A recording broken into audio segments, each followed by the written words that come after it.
We are Friends United. We are Friends United. We are Friends United. Together, we are Friends United.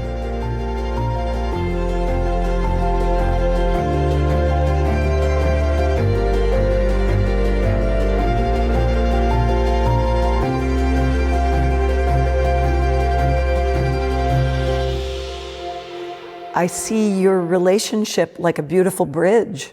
You know, you're bridging cultures, and I often think of the Friends United International Convention Center in the same way. It bridges cultures, it helps Indigenous artists come and bridge them to their culture and their heritage and their art. And so for myself, the drum is very important, smudging is very important, going to ceremony is very important. But reconciliation really is determined by that relationship. So what is meaningful in our community, in our region, and how do we work together in a way where we, further that understanding, that respect, build relationships? So just reconnecting back to who I was and who I always should have been before it was taken away from my parents as well. it's almost like I see it like an electrical connection, that reconciliation can be taking that disconnection and reconnecting it. Yeah. So now that I reconnect with Mother Earth, grounded myself, and learning about compassion from a different level, I think now. Compassion for everything that surrounds me, I think. Right, and that was part of the colonization piece, that we would succeed, we'd be more successful if we only spoke English. Even like reconnecting with Mother Earth, I had disconnect from my culture, not only my language, my culture. I had no upbringing with the drum, music, ceremonies, smudging. Never smelt that in my life till I was, I believe, 18, I think. My grandmother was very, very vocal. She was also a storyteller. So I think that's where I got that gift from. So now I do that. I love it. Women have an abundance of leadership skills. You just have to redefine those leadership skills and encourage and support from the grandmothers that you are a leader in your community. Then the other thing that came up during the discussions was that to be in leadership does not mean you have to be in politics.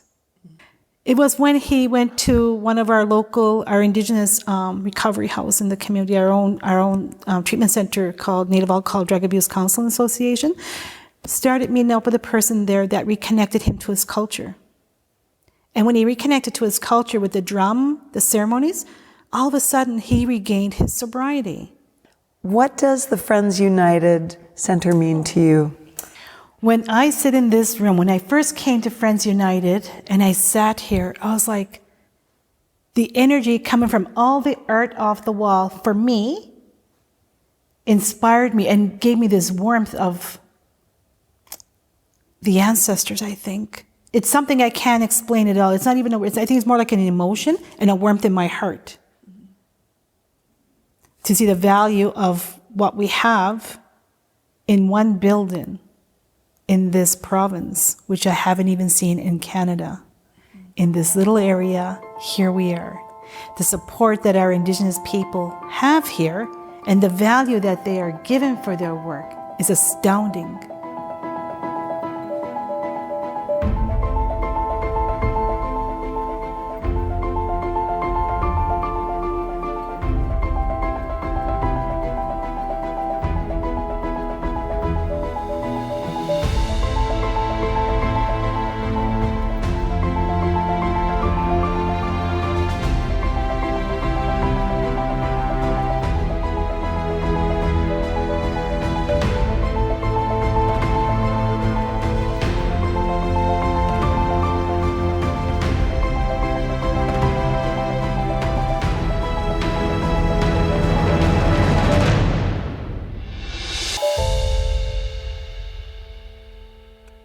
Hello and welcome, Gwe, to the Friends United International Convention Center in Unama'ki, Cape Breton, Nova Scotia, Canada.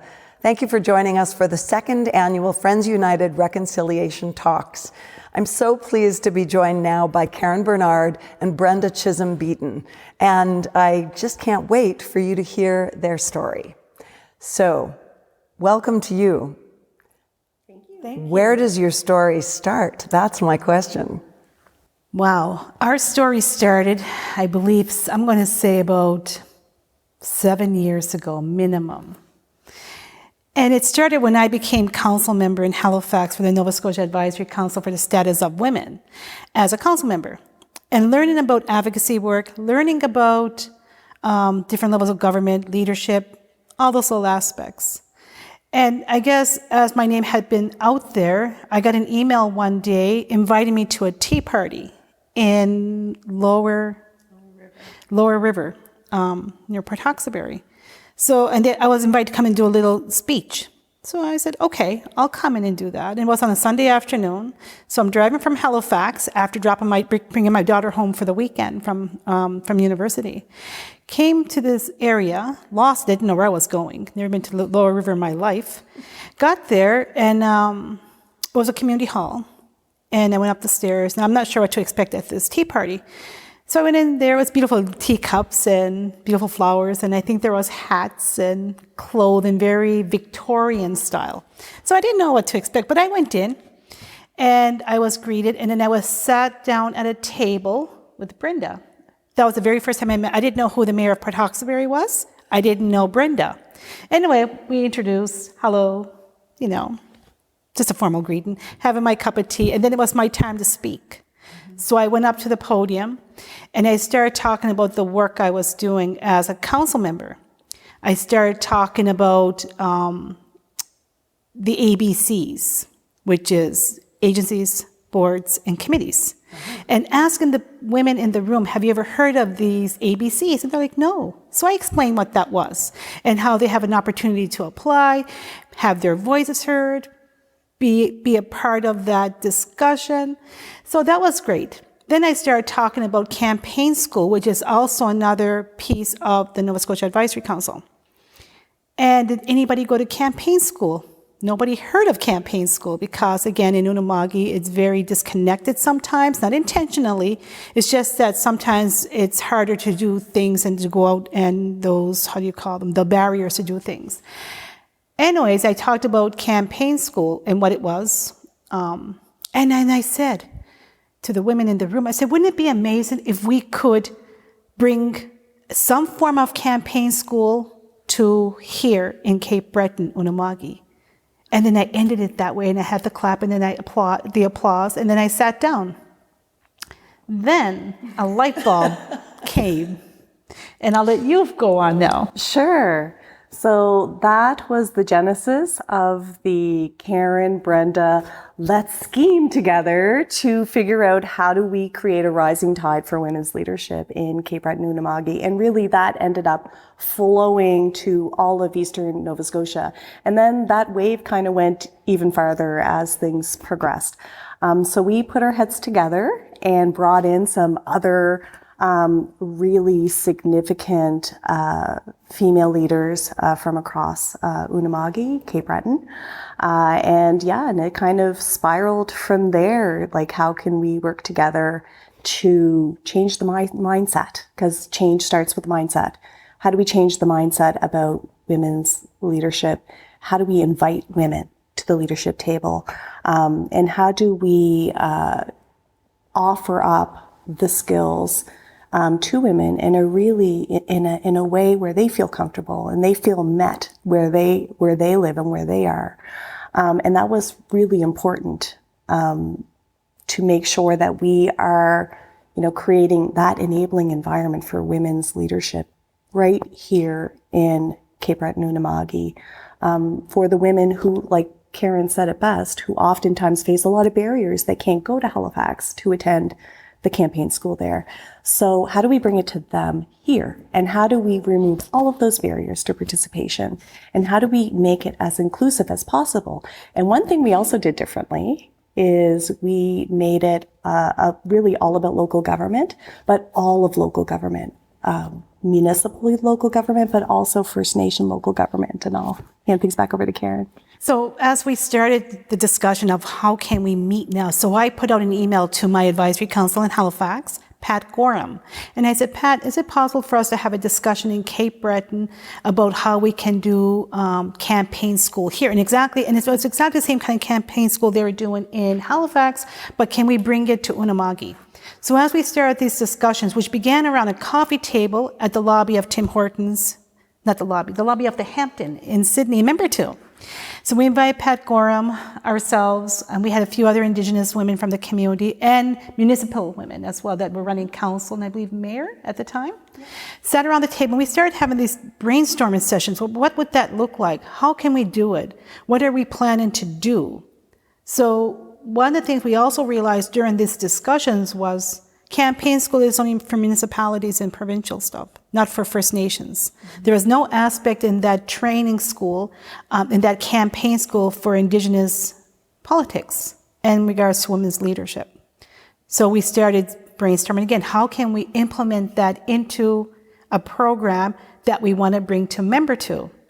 And invite all these women to. Then the other thing that came up during the discussions was that to be in leadership does not mean you have to be in politics. Mm-hmm. So women in leadership could be other roles. Myself as an advocacy person, that's my leadership role. We have other women that are amazing grandmothers who have a leadership role. We have women that are in arts and crafts in regards to the historical piece. That's leadership. Or whether they're a director of an organization, that's leadership. So it was instilling empowerment, and how are we going to do that? And that pride, and not only for our Indigenous women, women in general, women that were forgotten, women that were put on the back burner because, oh, they don't have time because they're a grandmother taking care of their kids. Oh, she's a stay-at-home mom. She doesn't belong at this table. So we started thinking like, yes, so we need to start brainstorming. How do we invite those women that were forgotten? Oh my gosh, this is so amazing. And I think immediately of a quote that I read that Brenda said, that leadership is an action, not a position. And that's what I'm hearing you say. Now, Brenda, when you met, of course, you are the mayor of the local town here, the closest to Friends United Centre. And you were fairly new mayor at the time when the two of you met. Absolutely. And I think I can safely say Port Hawkesbury is the best town in Cape Breton. It's also the only, the only town in Cape Breton. But yes, certainly when I came on as mayor of Port Hawkesbury, it was really all about action, not so much the position. It's about creating an environment where all of our council members, all of our citizens, all of our regional movers and shakers can be part of a kind of a growth mindset and a kind of a transition for all of our communities to really start thinking differently about what does growth look like? What does leadership look like? Because we really asked ourselves that big question in the early days. You know, leadership, we needed to take the sides off the box of what that contemporary leadership definition is, because it is much broader, as we've discovered in our adventures together. And I will say that one of the aha moments when we first met in the lobby of the Hampton and Member 2, one of the aha moments on how I thought this really is also about reconciliation is when we had one of our municipal women who were there helping during the brainstorming process, who kind of pulled me aside and said, I'm embarrassed to say this, but this is the first time in my life I've sat in a room with Indigenous women. And I thought, well, you know what? If it's your first time, isn't that wonderful?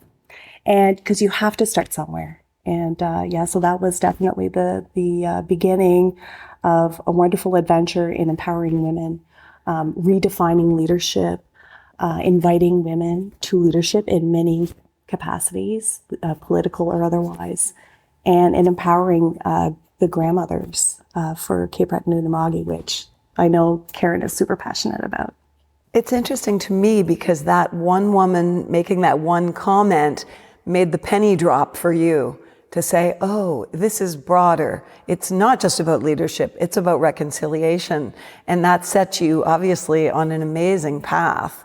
So I'd love to talk about the grandmothers gatherings, but I'd like to first ask you both what the word reconciliation means to you. I think it's important to lay that groundwork. I think for me, it means inclusion. we sometimes forget about everybody, you know. So reconciliation for me means working together on a positive note. It may not mean we're working together on politics. It may not mean we're working on education. It may not mean we're working on families. It may mean that we're working on everything together as a whole and no longer wondering what the next person is doing. But here, bring your stuff to the table. Let's work together on that. And we will help you guide us. You may even guide us, which is what we've done. We've been guiding each other throughout this. And I think that's how we came up with this amazing partnership of the way we work together and how this circle of grandmothers and the work we're doing is growing. It wasn't intentional. It wasn't even expected. It just kind of happened. So with the reconciliation piece, all of a sudden we thought like, the women I worked with, and it was like I have a strong group of women that I do work with on the side. We decided to form our own nonprofit called the Mi'kmaq Circle of Hope Society. Oh, beautiful. And that's where we started doing the work with the grandmothers and bringing them together. We started with our first gathering of 15 grandmothers for the little bit of funding that we had acquired. To last year, I believe, 50 grandmothers. This year. Okay, we're getting back to that because that is just bubbling up. I'm so anxious to talk about it.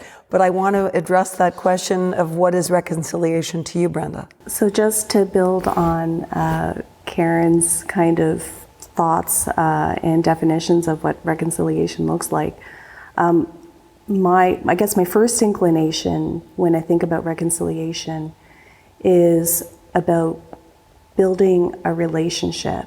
And that relationship has to come from a core, feeling of, understanding, mutual respect, and just, creating, like Karen said, that inclusion so that, despite the very dark chapters in Canadian history, despite all the wrongs that have happened throughout the years, kind of trying to kind of relearn history and get to a place where, that curiosity, that invitation to come to the table in a very inclusive way, to self-determine. So reconciliation is going to look different in Halifax. It's going to look different in New Brunswick. It's going to look different in BC.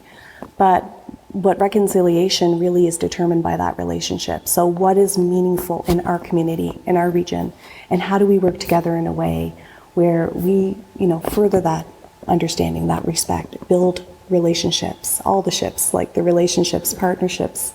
So reconciliation is a journey that, depending your direction, is determined together in a very inclusive way. Okay, and now let's talk about another word, grandmothers. Grandmothers, our grandmothers, and that's the thing. I've always thought grandmother in Mi'kmaq was Giju. So it's not. Giju is mom, it's mother. Grandmother is, I believe, if I'm saying it right, it's Nugumi. That was a word we learned this year at one of our gatherings, that you should be using the word Nugumi. I'm like, oh, wow. So now some of the grandmothers are starting to use that word now instead of Giju. Mm-hmm. So, I forgot the question. Well, actually, I'm glad you forgot the question because I'm going to reroute you. Because the fact that you made the mistake with the word in your own mind triggers the question, what happened in your earlier life? So that let's go back to your childhood and find out why you didn't know the word for grandmother. As a child, I didn't know the Mi'kmaq language at all. Absolutely not, because I was brought up in it at a time when mom just came out of residential school I believe mom was there 1949. My mother got out of residential school. Where? Shubenacadie. So my mother was 6 years old when she went, and she was there for 1 year. And it wasn't a good year, of course, for any child that went to residential school. My father didn't go. My father was sent to a school on a train in New Brunswick where it was some kind of Catholic school that he was sent to, but it wasn't residential school. It was a whole different school that he went to. Why? I don't know, maybe because my grandfather was a soldier. He had a different outlook on education. So my father was brought up that way, brought up in the church, brought up with the language. My father, very fluent Mi'kmaq speaker. My mother lost her language, but when she came home and married my dad, regained her language. So my parents are fluent Mi'kmaq speakers. But due to the teachings, I guess, that it was important that we only spoke English so that we would succeed better in life, was an absolute myth, which is why, and at the end of it all, they resented it so much what they did to us. Like, we shouldn't have did that to you guys. But that was the result of external pressure. Right. That wasn't their internal. Right, and that was part of the colonization piece, that we would succeed, we'd be more successful if we only spoke English. So one of the things I remember my father saying is like, he was so angry at himself for a long time, the both of them were. So when we were kids and they spoke Mi'kmaq, go to the other room, so you wouldn't hear the language. As I learned the language, and I'm starting to learn it now, it's amazing. I do speak, I would say 50% of the language now. I've learned a lot of it on my own, and I still make mistakes when I speak it sometimes, and somebody will be kind enough to correct me. But growing up, I wouldn't even speak it if I knew it, because I learned some of it as a teenager, but then you got ridiculed for trying to speak if you're a non-speaker by other peers. So you kind of just didn't want to do that. You didn't want to put yourself out there anymore. So you just continued speaking the English language. Mm-hmm. Well, I'm excited for your journey learning. Yeah. And isn't it, in some ways, it's amazing to be reclaiming that at your age, your younger age than my age. Let's talk about grandmothers now. So our grandmothers, when we started doing our gatherings, one thing we realized is that some of our grandmothers were never being acknowledged in the communities because they weren't speakers. They were never valued in a certain way. Not that they weren't valued by their families, valued by certain tables that needed somebody as an elder representative. Mm-hmm. So we started taking the grandmothers we started asking grandmothers to come to the table that were basket makers, grandmothers that were bringing up their grandchildren all the time, women that will never be a grandmother. Maybe by choice, maybe because of their lifestyle, maybe because they couldn't bear children. So because they held the respect in their families, we said, would you like to come to our circle and join us with our grandmothers gathering? They're like, me? But I'm not even a grandmother. But that wasn't the point. The point was that we wanted you in our circle. We want you to be included. And that's where inclusion kind of comes into, and that nobody should be left out.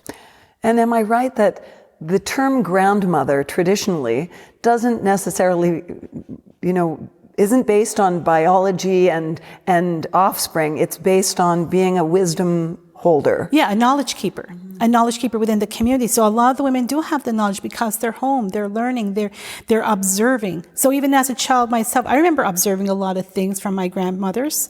And I think one of the things I remember the most was the caring and compassion you had to have, the play. One of my grandmothers was like that. My grandmother had a room of clothing, and my grandparents were very giving. So they were always giving to other people. I don't know how they did it. They would take boxes of food. We would deliver boxes of food. She had a whole room full of clothing. We would go in that room and play dress up. So I had one set of grandparents who were very, very fun. And that was my father's side. And then I had my other grandparents who were very strict about things. Certain things, you couldn't do certain things, and like, don't touch the gardens, don't go near the river, you're going to drown in that river. There was things that they were also worried about because my grandparents on my mother's side were also in residential school. So they were probably very fear-based. Fear-based. I would say they were very fear-based, and they were just watching out for us. Mm-hmm. Yeah. Okay, so the grandmothers' gatherings. Let's talk about how the first one came together and how it felt. So with our Mi'kmaq Circle of Hope, we decided to do this in March 2020. Before March break, we had our first gathering. We knew COVID was out there somewhere in Canada. It wasn't so visible in Nova Scotia yet. And we decided to go ahead. And we did. So we had our 15 grandmothers. We had a wonderful discussion. We had 3 days of discussions, 3 days of doing crafts, 3 days of listening and learning. And then that year was also the same year we were doing our gathering for our focus.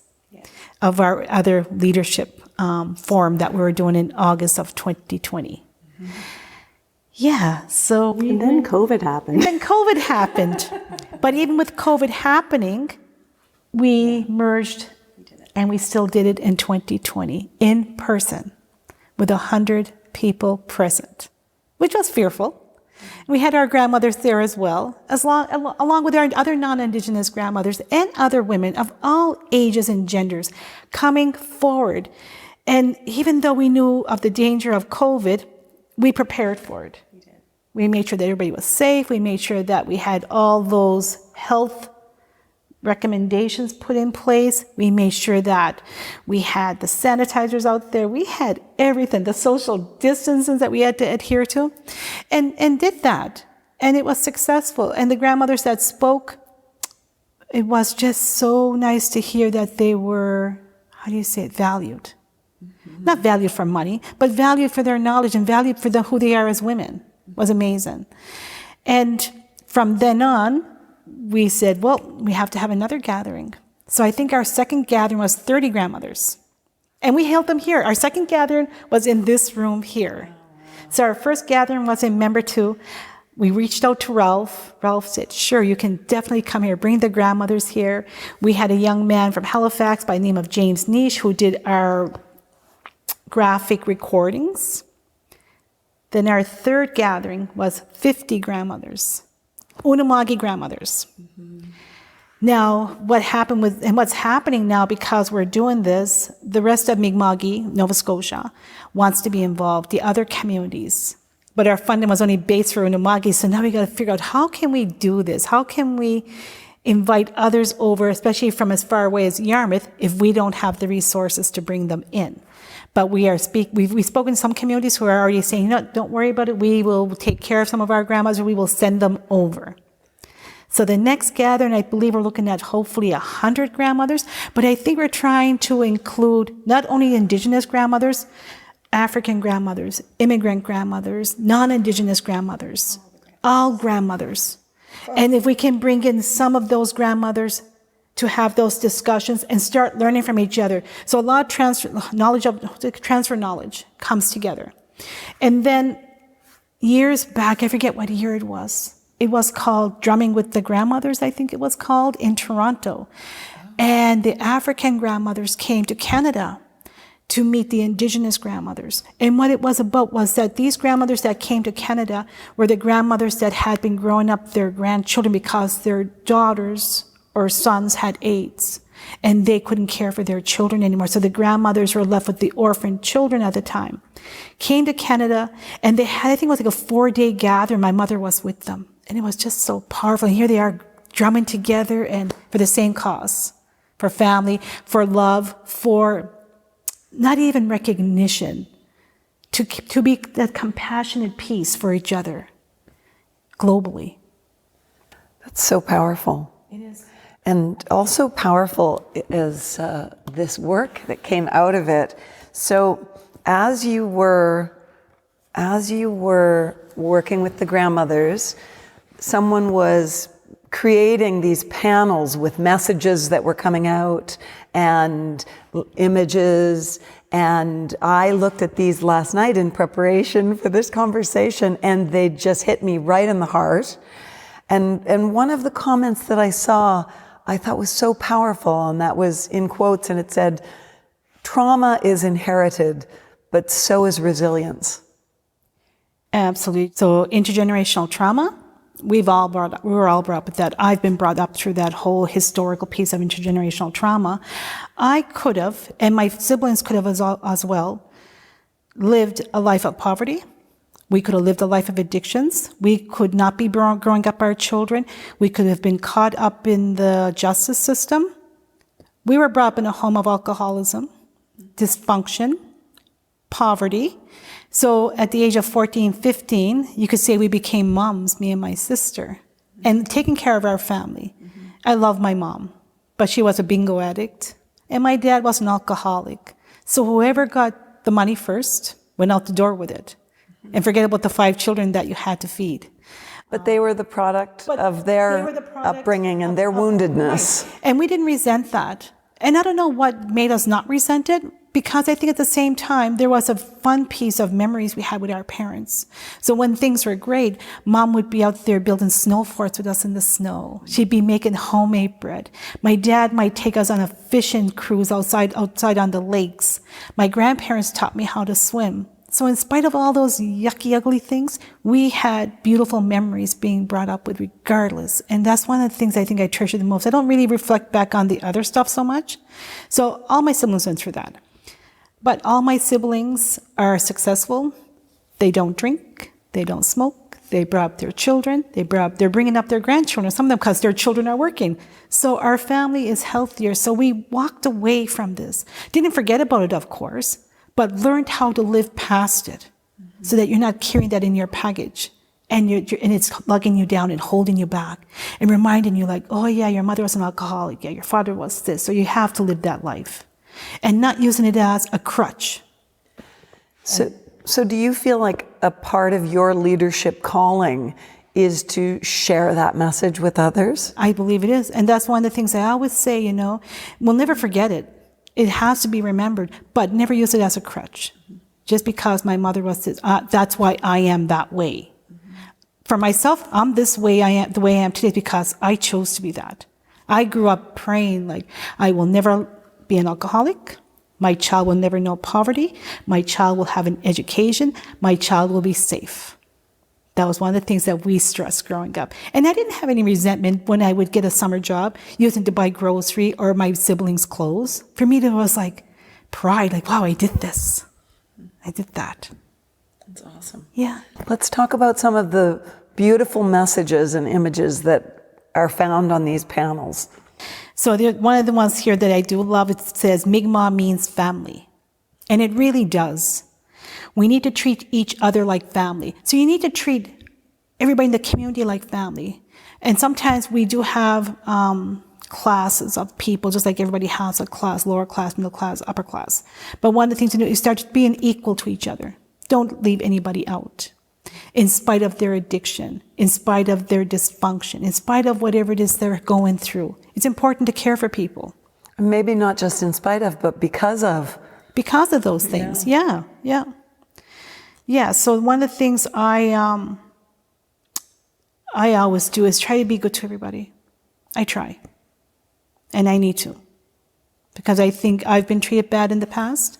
Doesn't mean I should go out and treat them bad or anybody else. I have a piece of jewelry on that has a poem on it by the Persian poet Rumi. And it says, out beyond ideas of wrongdoing and right doing, there is a field.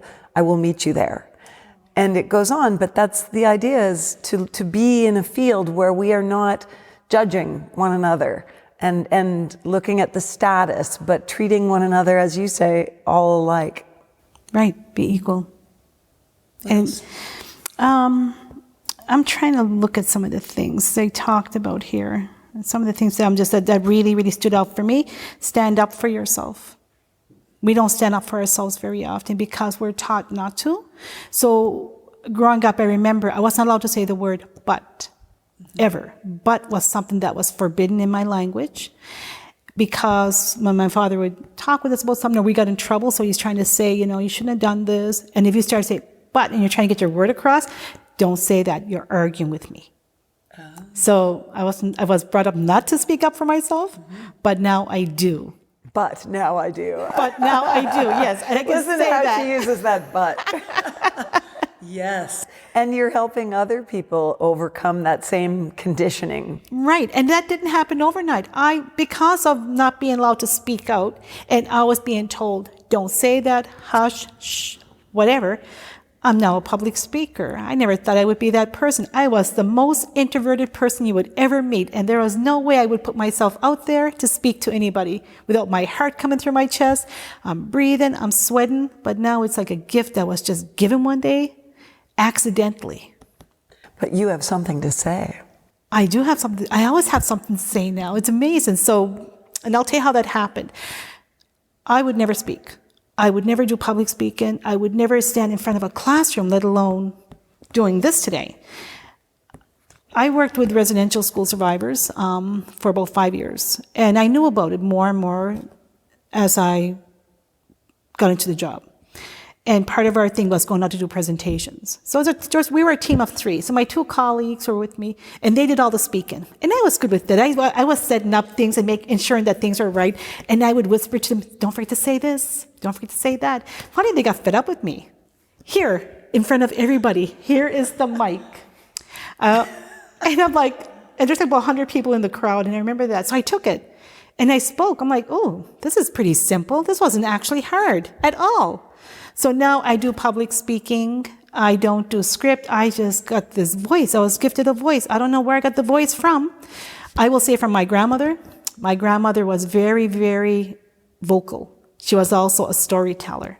So I think that's where I got that gift from. So now I do that. I love it. So the voice that had been silenced was released, and now it seems like you really just speak from your heart. That's where it came from. It came from my heart. I have this passion for it now. I have passion for the advocacy work in social justice. I don't need to script it. I don't need to read it. It's already in my heart. It's in my head. It's in my experiences. And it's in my work. It's in your cells, I would say. I can feel it emanating from you. Amazing. It's passion. I love it. Do you want to see another one of the panels? Yeah. See if there's anything else that really jumps out at you there, and tell us about it. One of the things, and this is something that sticks with me a lot, family meals are important. Not everybody has a family meal. Not everybody gets to sit around the table waiting for that family meal. We had that growing up. In spite of some of the dysfunction, in spite of the poverty, sometimes there was no food. We would go to grandma's house to have a family meal. We'd be home. If we had the food, then we had to have the family meal, which I love doing that. You know, you wait till dad gets home, you're all around the table, everybody eats at the same time. Not everybody has that to this day. Those important discussions come at those family meals. When you ask, how are you doing? Or is everybody okay? And just having that little bit of laughter with your children, with your partner, with your kids, your grandchildren. It's very important. But like I said, not everybody has a family meal, which is really sad. It's about connection, and that is so much what you were giving these grandmothers as well. Not just lessons in leadership, but you were gifting them this amazing sense of connection to each other, I'm sure. Yeah, even like reconnecting with Mother Earth. I had disconnect from my culture, not only my language, my culture. I had no upbringing with the drum, music, ceremonies, smudging. Never smelt that in my life till I was, I believe, 18, I think, when my father regained his sobriety. Along with his sobriety, my father went to every addiction center in Nova Scotia, trying to recover from alcoholism. He went to see the monks in monastery. He stayed there for a while, come home, within a day, he's drunk again. I'm like, geez, nothing's working for this guy. It was when he went to one of our Indigenous recovery house in the community, our own treatment center called Native Alcohol Drug Abuse Counseling Association, started meeting up with a person there that reconnected him to his culture. And when he reconnected to his culture with the drum, the ceremonies, all of a sudden he regained his sobriety. And bringing it home, the culture, it was like, oh my God, what's that stink? Why is Dad making the house so smoky? Well, God, I wish you would stop beating that drum. Because for us, if we didn't have that, it was just more annoying. But as we learned more and more and as we grew, then like, oh, that's the connection that we lost. That's how we are connecting back now. So for myself, oh, the drum is very important. Smudging is very important. Going to ceremony is very important. So just reconnecting back to who I was and who I always should have been before it was taken away from my parents as well. It's almost like I see it like an electrical connection, you know, that reconciliation can be taking that disconnection and reconnecting it. Yeah. So now that I reconnect with Mother Earth, grounded myself, and learning about compassion from a different level, I think now. Compassion for everything that surrounds me, I think. I don't think there's nothing I'm compassionate about that I can think of, but I try my best to do everything. But I love doing everything, I guess. So your compassion extends not only to others, but to yourself? Definitely myself. 3 years ago, I had a plan. My plan was to start doing the work that I want to do, which I'm still doing, but not for somebody anymore. Not in the office anymore, 9 to 4. Not in the office doing reports for somebody, not being micromanaged. I decided I need to do my thing now. But that took 3 years because I was afraid to leave and do this leap without a paycheck, of course, like some of us do. You're used to that income. And then all of a sudden, after 20 years of working, like, oh, do I want to work for anybody anymore? So it took 3 years of manifesting, journal writing, vision boarding. Do I have what it takes in me to make that step to start doing the work on my own? Without, of course, I didn't burn any of my bridges because I love everybody I worked with. I just didn't want to be in the office anymore. Mm-hmm. And I did it. I did it this year. Wow, amazing. In April of this year, and decided I went back to work for 3 hours after a 3-month stress leave to think about what I wanted in life. Do I want to do this? Do I want to keep working for people? And be serious about it. Came home, told Alan, well, that's it. I quit my job. What?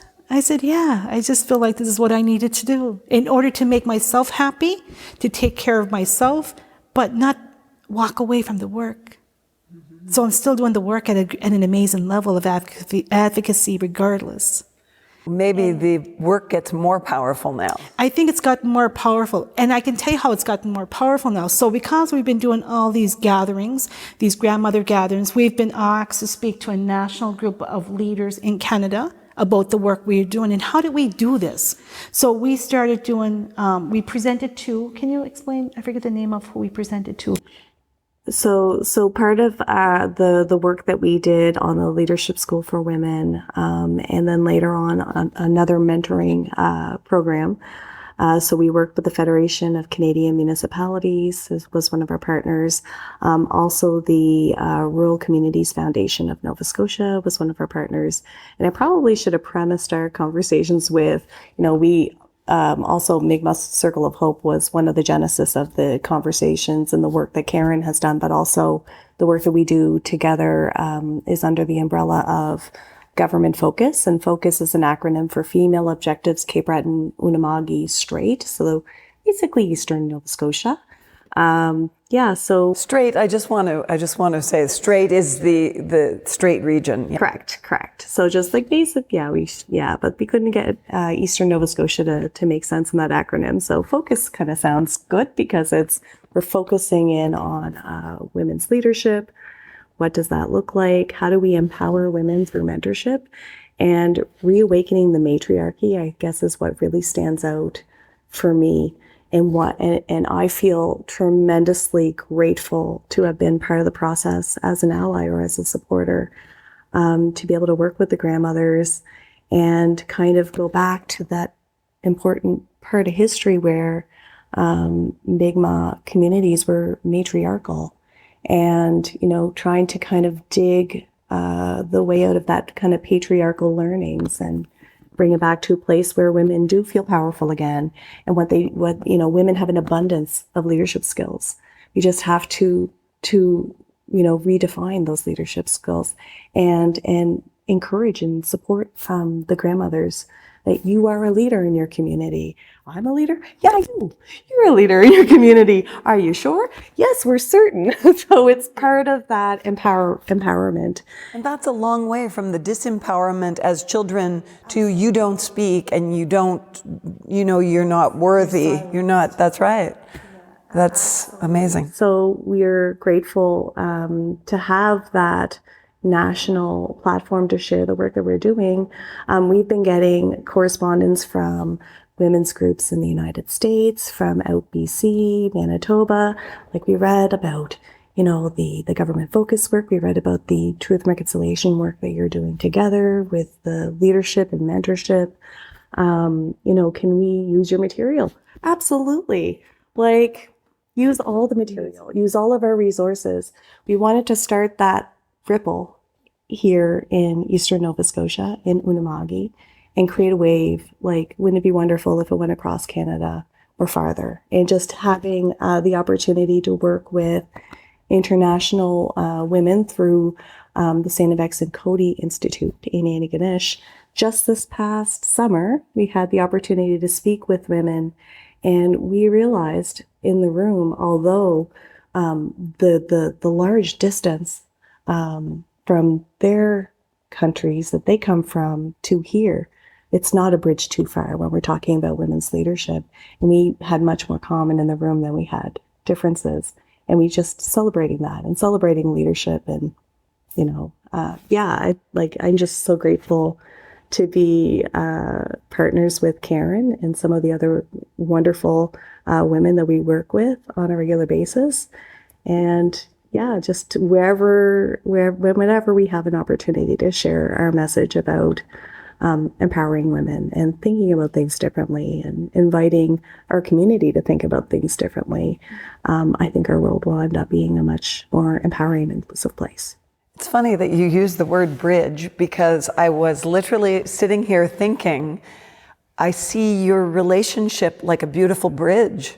You know, you're bridging cultures, and I often think of the Friends United International Convention Center in the same way.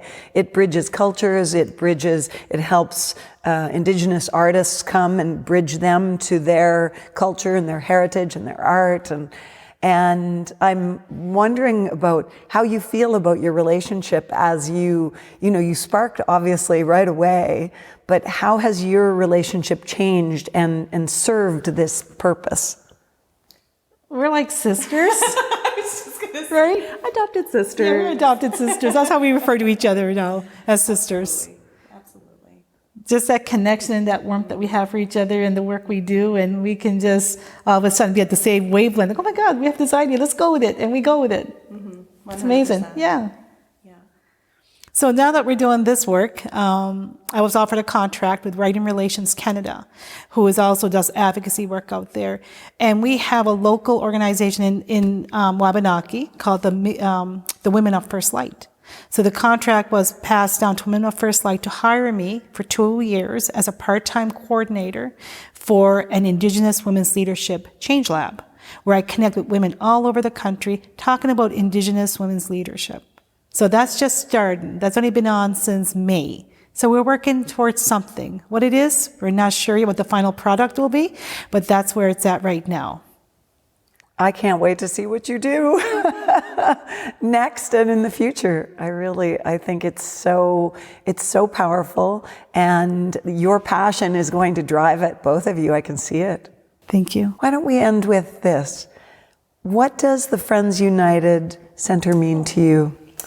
When I sit in this room, when I first came to Friends United and I sat here, I was like, the energy coming from all the art off the wall, for me, inspired me and gave me this warmth of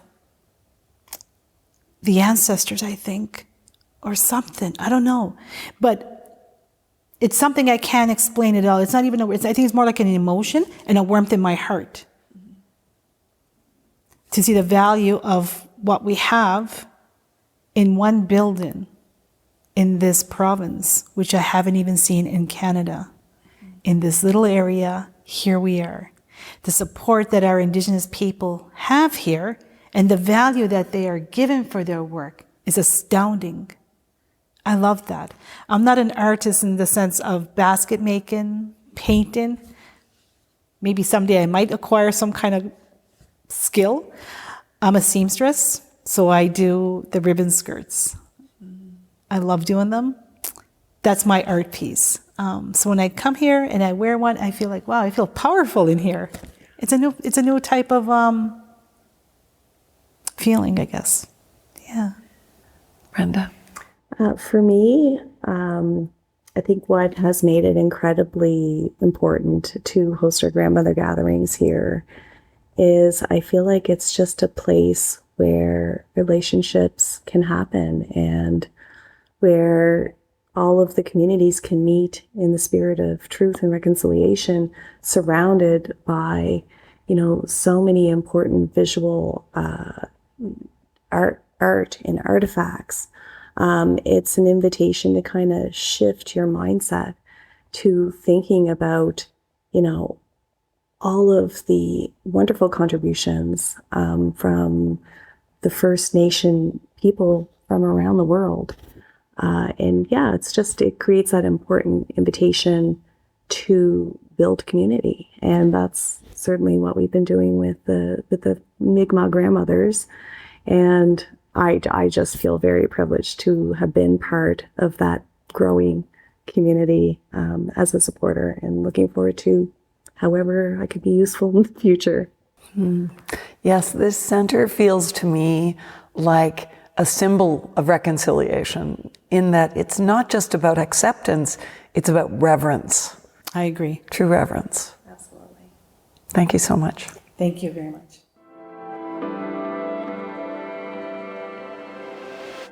We are Friends United. We are Friends United. We are Friends United. Together, we are Friends United.